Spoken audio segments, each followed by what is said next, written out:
அதி சீக்கிரம் வரப்போகிறவருமாகிய இயேசு கிறிஸ்துவின் பரிசுத்தமுள்ள நாமத்தில் இந்த 16ஆம் நாள் உபவாசத்தில் பங்கெடுத்திருக்கிற தேவ பிள்ளைகளை வாழ்த்துகிறேன்.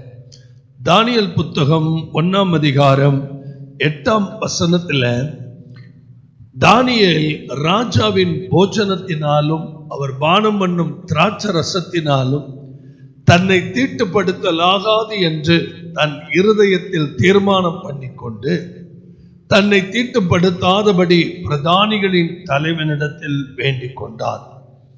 பாபிலோனிலிருந்து நாடு கடத்தப்பட்டு, அதாவது எருசலேமிலிருந்து பாபிலோனுக்கு நாடு கடத்தப்பட்டு அந்த கல்தேயர் தேசத்தில் அருமையான 4 இளைஞர்கள், அறிவுள்ளவர்கள், அழகுள்ளவர்கள், திறமை உள்ளவர்கள், புத்திசாலிகள்.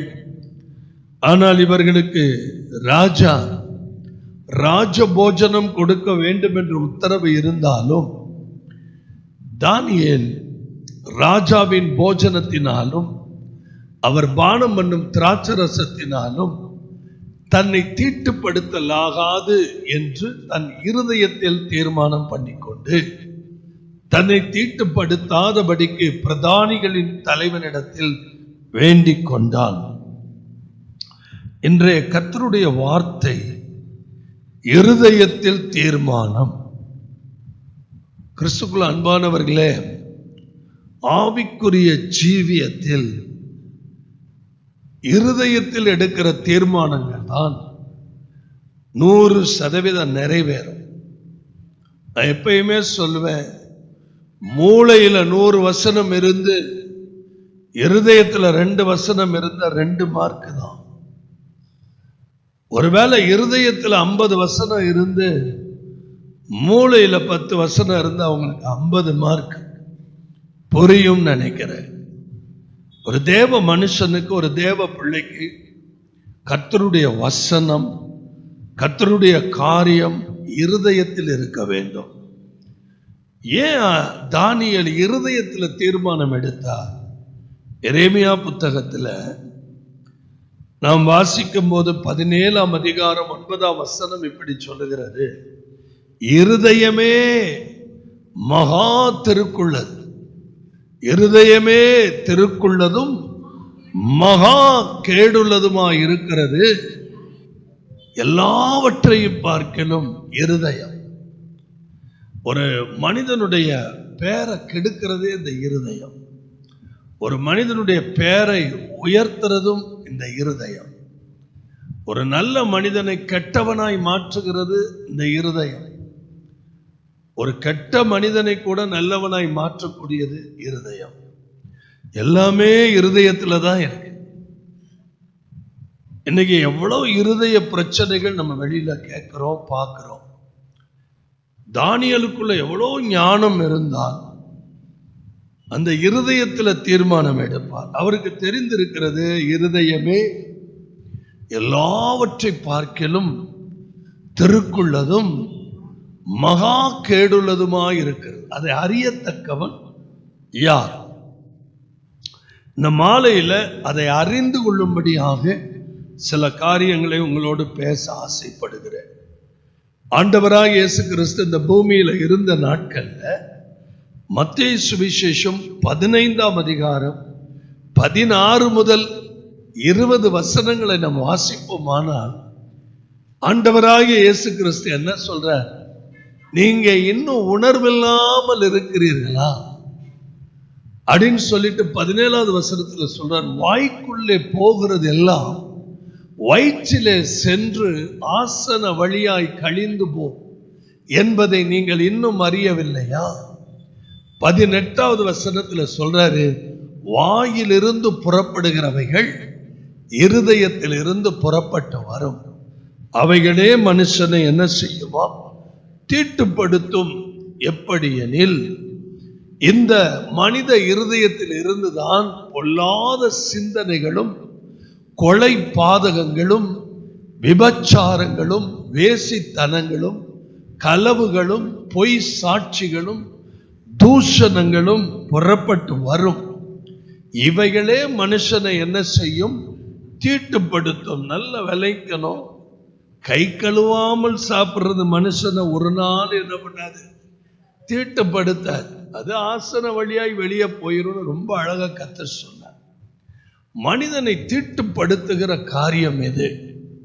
இந்த இருதயத்துக்குள் ஒளிந்து கிடக்கிற மோசமான சுபாவங்கள். இந்த ஃபாஸ்டிங் டேல அதிகமாய் நம்ம நிதானிக்க வேண்டியது, சிந்திக்க வேண்டியது, நம்ம இருதயம் எப்படிப்பட்டது, நம்முடைய இருதயம் எதை சார்ந்து நிற்கிறது. மார்க்கு சுவிசேஷத்துல 7ஆம் அதிகாரத்துல 18 முதல் 23 வசனங்களை படித்தால் இதே காரியத்தை இயேசு திரும்ப பேசுகிறார். நீங்கள் இவ்வளவு உணர்வில்லாதவர்களா? பிரசங்கியார்களாகிய நாங்கள் பல நேரத்தில் உடையிறோம். இவ்வளவு பிரசங்கங்கள் வேலை செய்ய மாட்டேங்குது. ஆண்டவரே இருதயம் உடைஞ்சு சொன்ன வார்த்தை, இவ்வளவு சொல்றனே, இவ்வளவு பேசுறனே உங்கள்கிட்ட, இன்னும் நீங்க உணர்வில்லாதவர்களா? புறம்பே இருந்து மனுஷனுக்குள்ளே போகிறது ஒன்றும் அவனை தீட்டுப்படுத்த மாட்டாது என்று நீங்கள். எவ்வளவு பயங்கரமான ஒரு வார்த்தைனா, அவன் இருதயத்தில் போகாமல் அது எங்க போகிறது? வயிற்றில் போகிறது. அதிலிருந்து எல்லா போஜனங்களின் அசுத்தங்களையும் கழிக்கிற ஆசன வழியாய் நீங்கி போகும். மனுஷனுக்குள்ளே இருந்து புறப்படுகிறதே மனுஷனை என்ன பண்ணும்?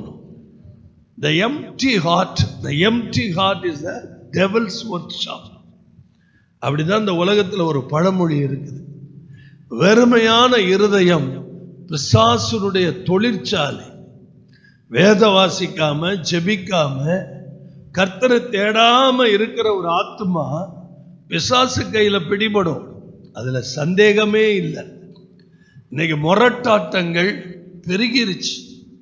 ரெய்னார்ட் போங்க என்கிற பரிசுத்தவானை அவர்கள் பேட்டி காணும்போது, ஒரு கடவுள் இல்லை என்று வாதிக்கிறவர், நான் அவரோட கொஞ்ச நேரம் பேசணும்னு சொல்லி ஒரு டெலிவிஷன் தொடர்ல உட்காரும்போது உலகம் முழுக்க அந்த காட்சியை பார்க்கிறாங்க. அப்ப இவன் ஒரு கேள்வி கேட்கிறான். என்ன கேட்கிறான்? எப்பயோ என்னைக்கோ எழுதின அந்த புஸ்தகத்தை இன்னைக்கு இந்த வார்த்தையில உயிர் இருக்குங்கிற, இன்னைக்கு இந்த வார்த்தையில வல்லமை இருக்குங்கிற, இன்னைக்கு இந்த வார்த்தையில அற்புதங்கள் அடையாளங்கள் நடக்குங்கிறேன்னு சொல்லி ரெய்னார்ட் போங்கே கேள்வி கேட்கும் போது ஒன்னே ஒன்று சொன்னார். எப்பொழுதோ கர்த்தர் படைத்த சூரியன் இன்னைக்கும் வெளிச்சத்தை கொடுத்து கொண்டிருக்கிறது. அது உண்மையானால் அன்றைக்கு சொன்ன அதே வார்த்தை, அவர் படைத்த அதே சூரியன் இந்த வெளிச்சத்தை கொடுக்குமானால், அந்த சூரியனை உருவாக்கினவர் let there be light, வெளிச்சம் வரட்டும் என்று சொன்ன அதே வார்த்தை இன்றைக்கும் வல்லமை உடையது. ஆமென். மனுஷருக்குள்ளிருந்து புறப்படுகிறதே மனுஷனை என்ன பண்ணும்? ரொம்ப ஜாக்கிரதையாய் வாழ வேண்டிய காலங்கள். மனுஷனுக்குள்ள இருந்து வரக்கூடிய வார்த்தைகள் ரொம்ப ஜாக்கிரதையாய் அது மனுஷனையே தீட்டுப்படுத்தும். எத்தனை மணி நேரம் ஜெபம் பண்ணிட்டு 2 வார்த்தையினால அபிஷேகத்தை இழந்துடக்கூடாது. 2 வார்த்தையினால கிருபையை இழந்துடக்கூடாது. 2 வார்த்தையினால நம்மை தீட்டுப்படுத்திடக்கூடாது. ஒருவேளை நம்ம நினைக்கலாம் நமக்கு என்ன தீட்டுன்னு. நமக்கு வரக்கூடிய சோர்வு, பலவீனம், தோல்வி மனப்பான்மை எல்லாம் தீட்டு தான். இது கர்த்தருக்குள்ள நிக்காததுனால வரக்கூடிய தீட்டு அது. சோ பரிசுத்த ஆவியானவர் என்ன சொல்றாருன்னா, தேவனுடைய பிள்ளைகள் சில காரியங்களை இப்படி அவங்க அபியாசப்படுத்தணும். எப்படி அபியாசப்படுத்தணும்? அப்போஸ்தலர் நடபடிகள்ல 5ஆம் அதிகாரத்தை படிக்கும் போது 5ஆம் அதிகாரத்துல 1, 2, 3 வசனங்களை படிக்கும் போது, அனனியா என்னும் பேருள்ள ஒருவனும் அவனுடைய மனைவியாகிய சப்பிராலும் தங்கள் காணியாட்சியை என்ன செய்தார்கள்? விற்றார்கள். நிலத்தை வித்தான். தன் மனைவி அறிய அவன் கரையத்திலே ஒரு பங்கை என்ன செய்தான்? வஞ்சித்து வைத்து. இந்த வார்த்தை ரொம்ப முக்கியம். ஒரு பங்கை கொண்டு வந்து அப்போஸ்தலருடைய பாதத்தில் வைத்தான். ஆனா அப்போஸ்தலருடைய நாட்கள்ல எல்லாவற்றையும் பொதுவாய் அனுபவிக்கிறது தான் சட்டம். அதுதான் அப்போஸ்தலர் உபதேசம். அந்த நாட்கள்ல ஒரு பங்கு அதை வஞ்சித்து பரிசுத்த ஆவியனிடத்துல பொய் சொல்லும்படி நல்லா கவனிச்சு பாருங்க. பரிசுத்த ஆவியனிடத்துல பொய் சொல்லும்படி சாத்தான் உன்னுடைய இருதயத்தை, 2வது வசனம் போடல, தன் மனைவி அறிய அவன் கரையத்திலே ஒரு பங்கை வஞ்சித்து வைத்து ஒரு பங்கை கொண்டு வந்து அப்போஸ்தலருடைய பாதத்தில் வைத்தான். அப்படி பாதத்தில் வைக்கும் போது அடுத்த வசனத்துல தான் இந்த காரியம் நடக்கிறது. 4வது வசனத்துல பாருங்க, அங்க அதை விற்கும் முன் அது உன்னுடையதா இருக்கவில்லையோ, அதை விற்ற பின்னும் அதன் கரையம் உன் வசத்தில் இருக்கவில்லையோ, நீ உன் இருதயத்தில் இப்படிப்பட்ட எண்ணம், நீ மனுஷரிடத்தில் அல்ல தேவனிடத்தில் பொய் சொன்னாய். ஒரு நல்ல மனிதனை, ஒரு நல்ல குடும்பத்தை, இந்த இருதயத்திலிருந்து வரக்கூடிய பொய், இந்த இருதயத்திலிருந்து வெளிவரக்கூடிய பொய், நம்ம மனுஷன்கிட்ட பொய் சொல்றோம்னு நினைக்கிறோம். அது மனுஷனிடத்துல அல்ல. யாரிடத்துல பொய் சொல்லிட்டு இருக்கிறோம்? தேவனிடத்துல. ஏன் தீர்மானங்கள்ல தோல்வி வருது தெரியுமா? நமக்குள்ள மறைஞ்சு கிடக்கிற பொய், நம்முடைய இருதயத்துல மறைந்து கிடக்கிற பொய். அதைத்தான் பரிசுத்த ஆவியானவர் சொல்றாரு, சாத்தான் உன் இருதயத்தை நிரப்பினது என்ன? இந்த இருதயத்துக்குள்ள நிரப்பப்பட வேண்டியது என்ன? வேத வசனம். இந்த இருதயத்துல நிரப்பப்பட வேண்டியது என்ன? கர்த்தருடைய ஆளுகை, கர்த்தருடைய அபிஷேகம். இந்த இருதயத்தை முழுக்க முழுக்க நிரப்ப வேண்டியது என்ன? தேவனுடைய பிரசன்னம். ஆனா அதெல்லாம் விட்டுட்டு நீ இப்படி செய்தது என்னன்னு சொல்லி கேட்ட 2 பேருடைய முடிவும் பரிதாபமாய் முடிகிறது. தீர்மானங்கள்ல தோல்வி ஏன்? பொய். இருதயத்திலே வரக்கூடிய பொய். அந்த பொய்யினால நிறைய பிரச்சனைகளை நம்ம அனுபவிக்கிறோம். 2வது, மத்தேயு சுவிசேஷம் 9ஆம் அதிகாரம் 4வது வசனத்தை படிக்கும் போது, இந்த 9ஆம் அதிகாரத்துல 1வது வசனத்திலிருந்தே பார்த்தோம்னா, படவில் ஏறி இக்கரைப்பட்டு தம்முடைய பட்டணத்துக்கு வந்தார். அங்கே படுக்கையிலே கிடந்த ஒரு திமிர்வாதக்காரனை அவரிடத்தில் கொண்டு வந்தார்கள். இயேசு அவர்களுடைய விசுவாசத்தை கண்டு திமிர்வாதக்காரனை நோக்கி, மகனே திடன்கொள், உன் பாவங்கள் உனக்கு. ஆண்டவர் ரொம்ப வெளிப்படையா இருந்தார் இந்த இடத்துல. உன்னுடைய பாவம்தான் உனக்கு திமிர்வாதம். உன்னுடைய பாவத்தினாலதான் நீ என்ன பண்ற? திமிர்வாதத்துல கஷ்டப்படுற. உன் பாவங்கள் உனக்கு மன்னிக்கப்பட்டதுன்னு சொல்ற. சொன்ன உடனே 3வது வசனத்துல வேதபாரகர்கள் சிலர், இவன் தேவதூஷணம் சொல்லுகிறான் என்று தங்கள் உள்ளத்தில் சொல்லிக் கொண்டார்கள். நல்ல கவனிக்கணும்.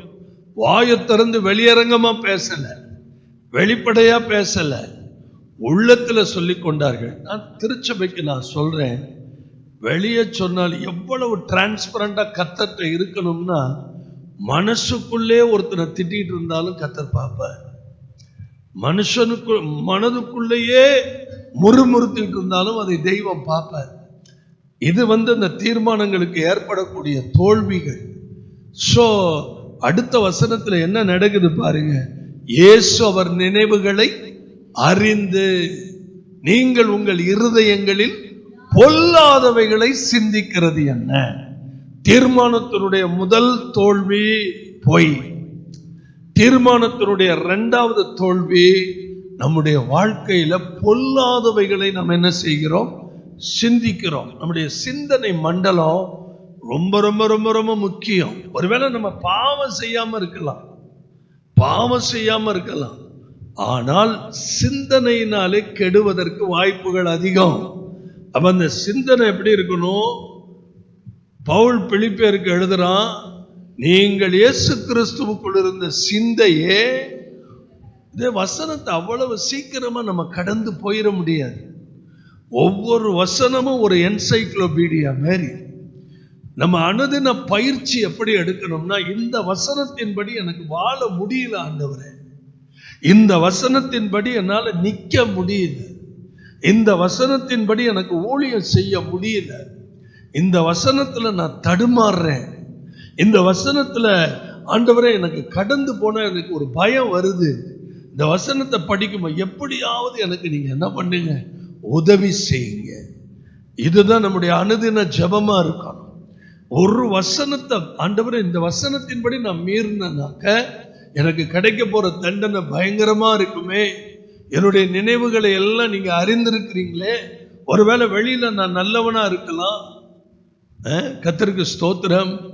நான் ஒரு பழக்கடைக்கு போயிருந்தேன். வெளியில ஊழியர்களுக்கு நான் எங்க ஊழியத்துக்கு போனாலும் அந்த ஊழியத்துக்கு போகிற ஊழியர்களுக்கு நிறைய பழங்கள் ஸ்வீட்ஸ் எல்லாம் வாங்கிட்டு போவேன். அவர் தெரிஞ்சவரோ தெரியாதவரோ அதுதான் பழக்கம். சொந்தக்காரவங்கன்னு இருக்கிறது நமக்கு ஊழியக்காரவங்க தான். எல்லா இடத்துக்கும் வாங்கிட்டு போவேன். அப்படி வாங்கிட்டு போயிட்டேன். நேற்றுக்கு எங்கள் ரிட்டர்ன் வரும்போது எங்கள் வீட்டுக்கு வாங்கலான்னு அதே கடையில் நிப்பாட்டி ஆப்பிள் கேட்டேன்.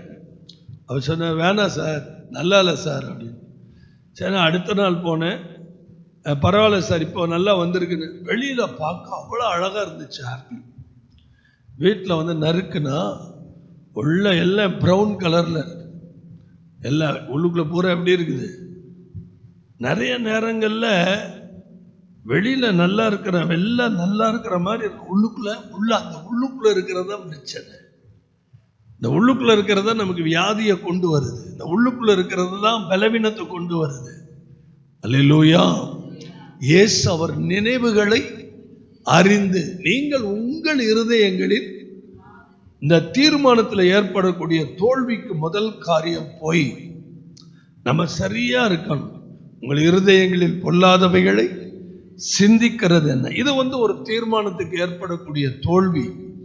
மூணாவது மிக முக்கியமான ஒரு காரியம், மத்தேயு சுவிசேஷம் 12ஆம் அதிகாரம் 34ஆம் வசனம். மத்தேயு 12:34. விரியன் பாம்பு குட்டிகளே, நீங்கள் பொல்லாதவைகளாய் இருக்க நலமானவைகளை எப்படி பேசுவீர்கள்?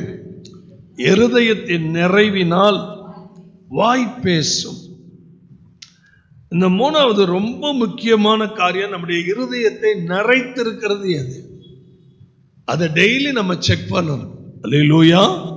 இந்த ஃபாஸ்டிங் டேல வந்து அது ரொம்ப ரொம்ப முக்கியம்.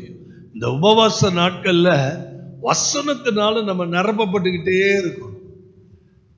நான் சர்ச்சுக்கு உள்ள என்ட்ராகும் போது எனக்கு ரேமா மாதிரி ஒரு வார்த்தை வருது, மரண இருளின் பள்ளத்தாக்கில் நடந்தாலும் பொல்லாப்புக்கு பயப்படேன், தேவரீர் என்னோடு, உமது கோலும் தடியும் என்னை.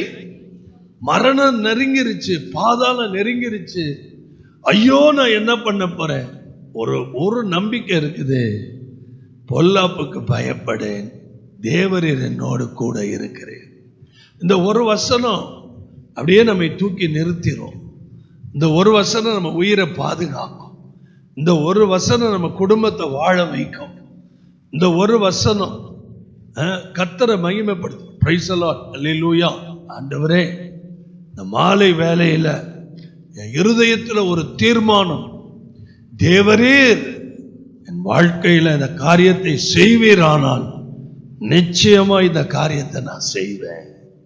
அல்லேலூயா. அப்ப இந்த லூக்காவில் 6ஆம் அதிகாரம் 45ஆவது வசனத்தை படிக்கும் போதும் அங்கே என்ன எழுதியிருக்கு பாருங்க. மனுஷன், நல்ல மனுஷன் தன் இருதயமாகிய நல்ல பொக்கிஷத்திலிருந்து நல்லதை எடுத்து காட்டுகிறான், தன் இருதயமாகிய பொல்லாத பொக்கிஷத்திலிருந்து இருதயத்தின் நிறைவினால், அல்லேலூயா, இருதயத்தின் நிறைவினால் அவனவன் வாய் பேசும். கர்த்தருடைய பரிசுத்த நாமம் மகிமைப்படுவதாக. ரொம்ப முக்கியமான விஷயம், நம்முடைய இருதயத்தை வசனத்தினால நிரப்பணும். நாலாவது, லூக்கா புஸ்தகம் 21ஆம் அதிகாரம் 34ஆம் வசனத்துல படிக்கும்போது இயேசு கிறிஸ்து சொல்றார், உங்கள் இருதயங்கள் பெருந்திண்டியினாலும் வெறியினாலும் லௌகீக கவலைகளினாலும் பாரம் அடையாதபடிக்கும் அந்த நாள் உங்கள் மேல் வராதபடிக்கும். இந்த தீர்மானத்துல தோல்வி வர்றதுக்கு காரணம் என்னன்னா, இருதயங்களில் இருக்கிற பெருந்திண்டி, வெறி, லௌகீக கவலை, இவைகள் என்ன பண்ணுது? நம்முடைய தீர்மானத்தை உடைக்க பிரயாசப்படுது. முதல் காரியம் சொன்ன, தீர்மானத்தை உடைக்கிறது இருதயத்தில் நிரம்பி இருக்கிற பொய். தீர்மானத்தை உடைக்கிறது இருதயத்தில் இருக்கிற பொல்லாத காரியங்கள். தீர்மானத்தை உடைக்கிறது இருதயத்தில் வார்த்தை இல்லாததுனால. நாலாவது, தீர்மானத்தை உடைக்கிறது பெருந்திண்டி, வெறி, லௌகீக கவலை. Praise the Lord. இன்னைக்கு நிறைய பேர் பார்த்தீங்கன்னா இந்த உலக கவலை அது உங்கள் மேல் வராதபடிக்கு எப்படி இருங்கள்? எச்சரிக்கையாயிருங்கள். இன்னும் ஒரு வசனத்தை கூட நம்ம படிச்சோம்னா, அதுல 21, 35, 36, 37 எல்லாம் பார்த்தீங்கன்னா, பூமி எங்கிலும் குடியிருக்கிற அனைவர் மேலும் அது எப்படி வருமாம்? ஒரு கன்னியை போல பயங்கரமா வரும். இனி சம்பவிக்க போகிற இவைகளுக்கெல்லாம் நீங்கள் தப்பி மனுஷகுமாரனுக்கு முன்பாக நிற்க பாத்திரவான்களாக எண்ணப்படுவதற்கு எப்பொழுதும் ஜெபம் பண்ணி விழித்திருங்க. ஒரே ஒரு காரியம் தான் ரெமெடி.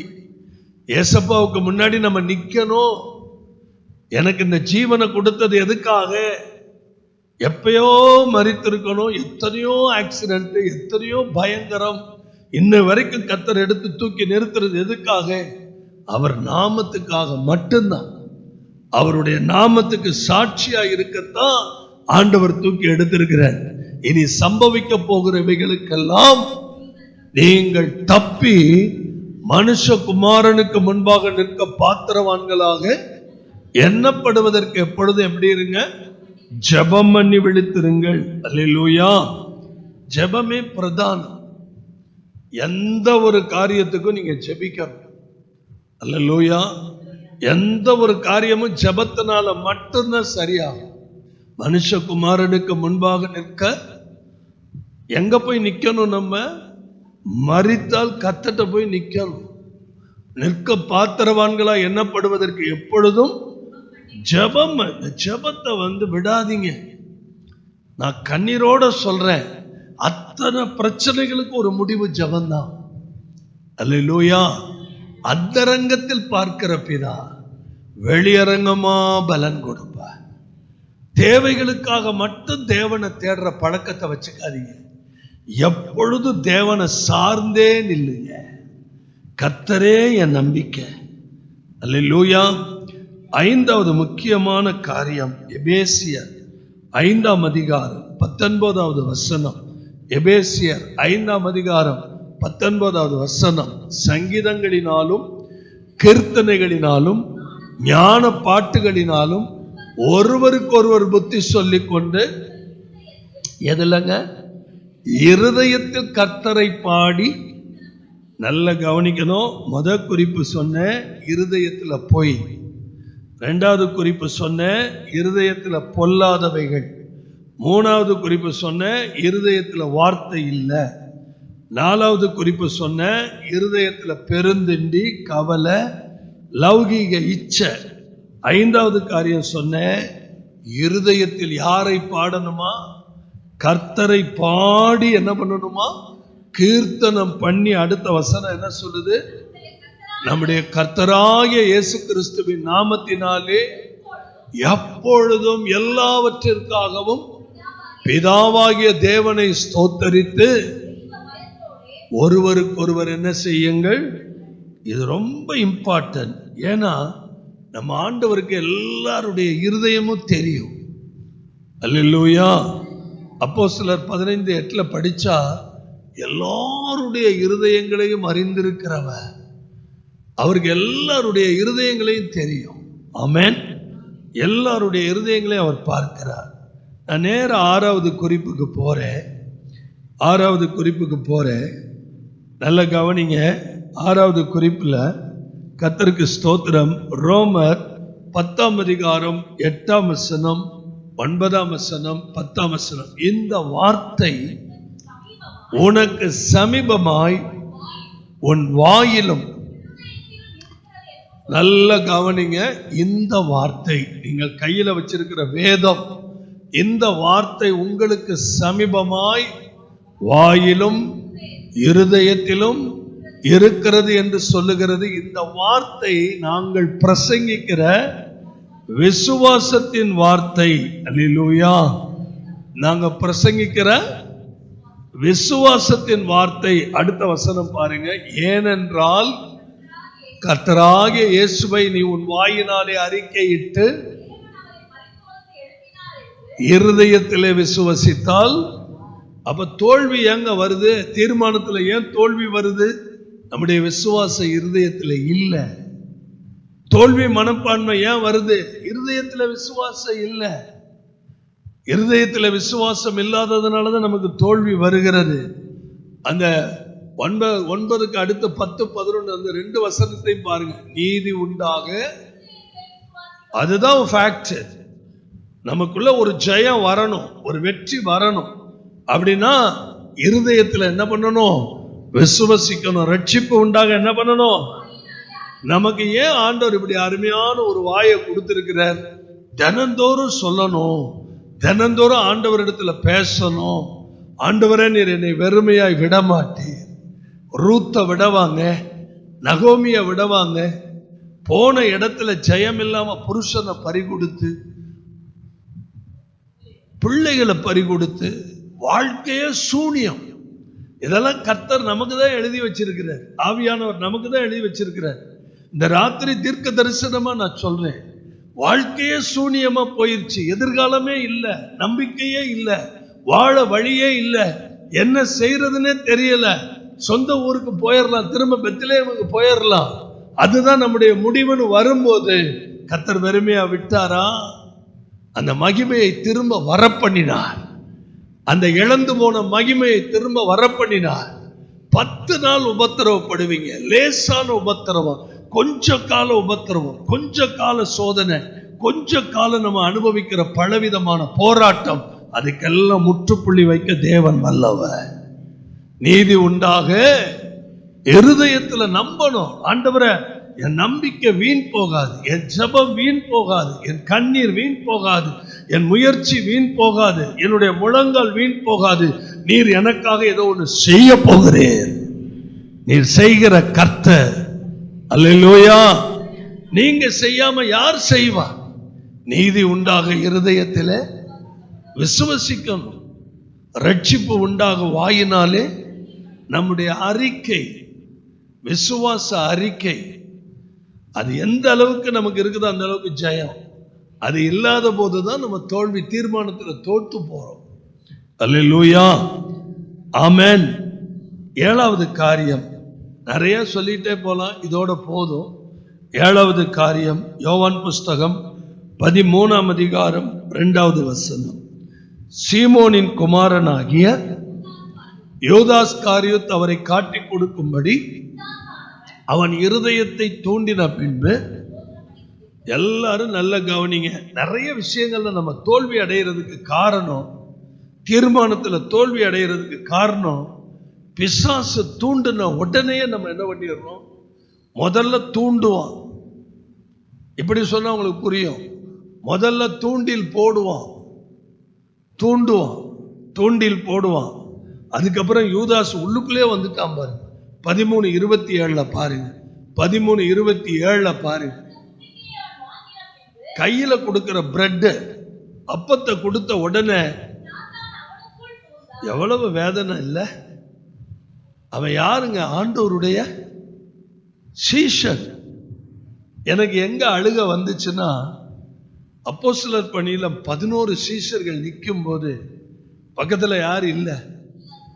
நிச்சயமா 11 பேருக்குள்ள என்ன இருந்திருக்கும்? ஆண்டவருடைய பிரதிநிதி. ஆண்டவருடைய பிரதிநிதிகள் மொத்தம் எத்தனை பேர்? 12 பேர். அவங்க அழுதுகிட்டே கண்ணீரோட சொல்றாங்க, நம்மில் ஒருவனாக அவன் இருந்தான். இந்த வார்த்தையை நீங்க சாதாரணமா எடுத்துக்க முடியாது. நம்மில் ஒருவனாக இருந்தான். நான் தனிமையில அழுகிறேன். நம்ம சபையில எவ்வளோ பேர் நம்மில் ஒருவனாக இருந்தாங்க, நம்மில் ஒருவனாக இருந்தாங்க, பாடுபட்டாங்க, நம்மில் ஒருவராக பக்கத்துல இருந்தாங்க. ஆனால் சாத்தானுடைய சத்தத்துக்கு செவி கொடுக்கும் போது எவ்வளவு வேதனை. இயேசு அவனை நோக்கி, நீ செய்கிறதை சீக்கிரமாய் செய். பாருங்க எவ்வளவு பயங்கரம். பாருங்க, நமக்கு தெரியும் நம்மோட பேசுகிறவர் கர்த்தரா பிசாசான்னு நமக்கு நல்லாவே தெரியும். இருதயத்தை தூண்டும் போது கர்த்தர் தூண்டினார்னா அதுல மகிழ்ச்சி இருக்கும், பிசாச தூண்டினார்னா அதுல ஸ்ட்ரகிள் இருக்கும். அல்லேலூயா. அதுல ஒரு போராட்டம் இருக்கும். இதை செய்யவா வேணாமா, செய்யவா வேணாமா அப்படின்னு போராடுறதை விட ஜெபம் செய்யுங்க, தெளிவு வரும், கர்த்தர் இடைப்படுவார். அல்லேலூயா. எழும்பி நிற்போமா எல்லாரும்? எல்லாரும் 2 கரங்களை உயர்த்தி இயேசுவை பார்க்கலாம். கிருபையே கிருபையே மாறாது நல்ல கிருபையே,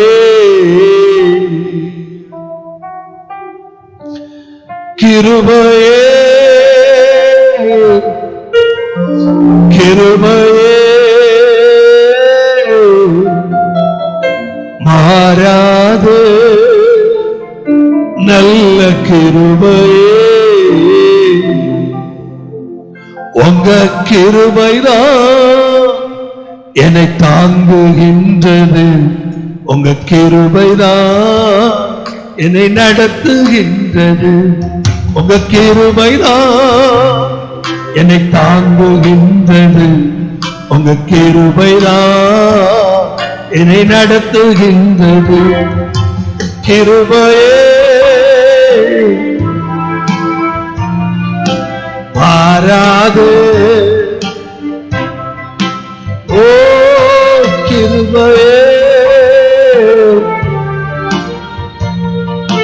மாறாது நல்ல கிருபையே, உங்க கிருபைதான் என்னை தாங்குகின்றது, உங்க கிருபைதான் என்னை நடத்துகின்றது, உங்க கிருபைதான் என்னை தாங்குகின்றது, உங்க கிருபைதான் என்னை நடத்துகின்றது.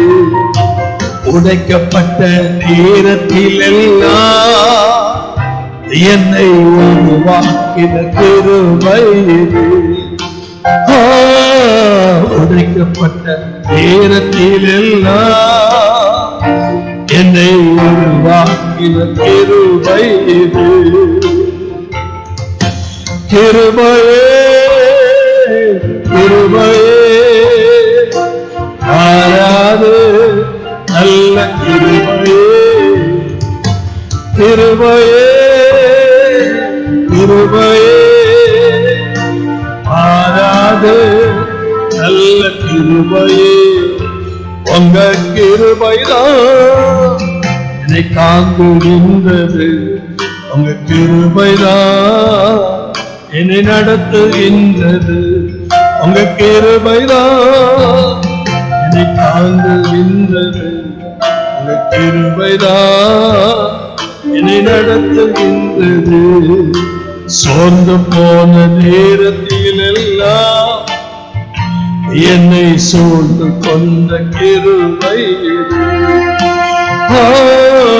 சோர்ந்து போன என்னை சூழ்ந்து கொண்ட கிருபை, கிருபையே கிருபையே மாறாது நல்ல கிருபையே, கிருபையே கிருபையே மாறாது நல்ல கிருபையே, உங்க கிருபைதான் என்னை தாங்குகின்றது, உங்க கிருபைதான் என்னை நடத்துகின்றது, உங்க கிருபைதான் என்னை தாங்குகின்றது, உங்க கிருபைதான் என்னை நடத்துகின்றது. ஊழியத்தின் பாதைகள் எல்லாம் என்னை உயர்த்தி வைத்த கிருபை இது.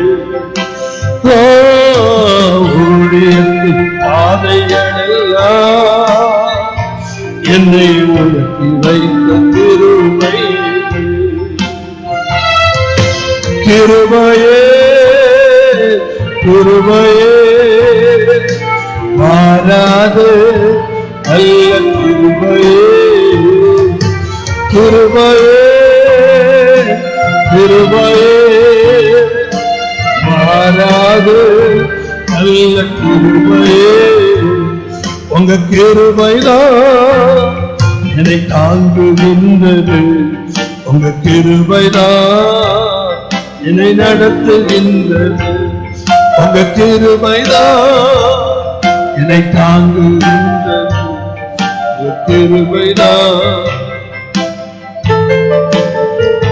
ஆண்டவர் நாள் முழுக்க ஒரு வார்த்தை பேசினார். அதை சொல்லிதான் உங்களை ஆசீர்வதிக்க போறேன். நீ என் தாசன், நீ என் தாசன், நான் உன்னில் மகிமைப்படுவேன். இந்த வார்த்தைய மறக்கவே மறக்காதீங்க. ஏசாயா 49 அதிகாரம் 3 வசனம். நீ என் தாசன், நீ என் தாசன், இஸ்ரவேலே நான் உன்னில் மகிமைப்படுவேன். எல்லாரும் இயேசுகிட்ட வந்து கேட்டாங்க, ரபி இவன் குருடனா பிறந்திருக்கிறது யார் செய்த பாவம்? இவன் செய்த பாவமா, இவனை பெற்றவர்கள் செய்த பாவமா, யார் செய்த பாவம்? ஒருவேளை உங்களுக்கும் எனக்கு வெளியில தெரியாம இருந்திருக்கலாம். நம்ம பார்க்கிற சமுதாயம் யார் செய்த பாவமோ தெரியலங்க, இவங்க எல்லாம் அப்படி திரிகிறாங்க அப்படி. ஏசாமி ஒரே ஒரு வார்த்தை சொன்னார், யார் செய்த பாவமும் கிடையாது, கர்த்தருடைய நாமம் மகிமைப்படும்படி இது நடக்குது. அவர் நாம மகிமைப்படும் போகுது.